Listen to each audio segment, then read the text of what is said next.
Hello and welcome to this video. I want to teach you how to put a keyframe on your picture. To do that, go to Inshot, select new video, go to new, take a blank space, so you add it.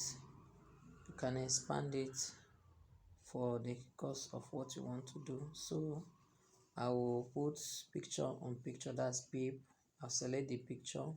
So I want it to grow from small to big to the full screen, so I will reduce it to the smallest where that I want it to start. Then I will go to this keyframe sign and I'll click it. Then I will start moving it, increasing it. After that, I will add again. I will increase it. I'll also move it a bit. I will also increase it.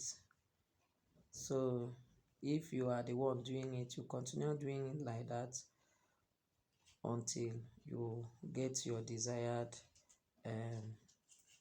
movement. So you can also move it anyhow you want it. You can move it from right to left, or from left to right, or from up to down. So as you move, you add the keyframe, you move, you add the keyframe.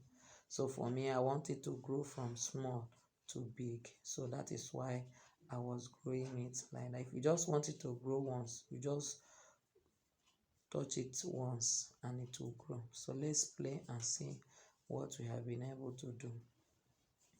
Now you play it and see that it will grow from small to the full screen. So that is how to add keyframe. So you can also use, either you use picture or you can write a text and do it.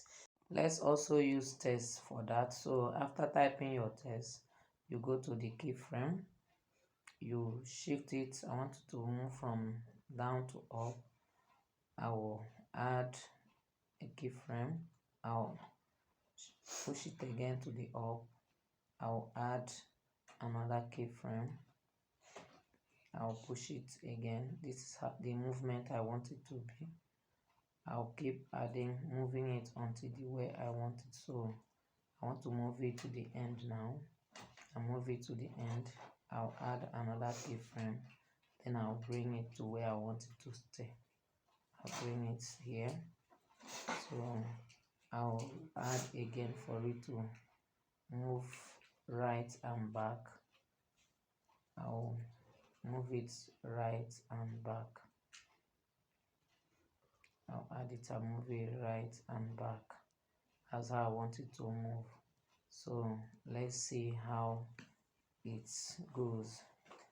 So now the picture will appear from down and go to one side, and the name will stay by the side. So that's how you can be able to do your keyframe.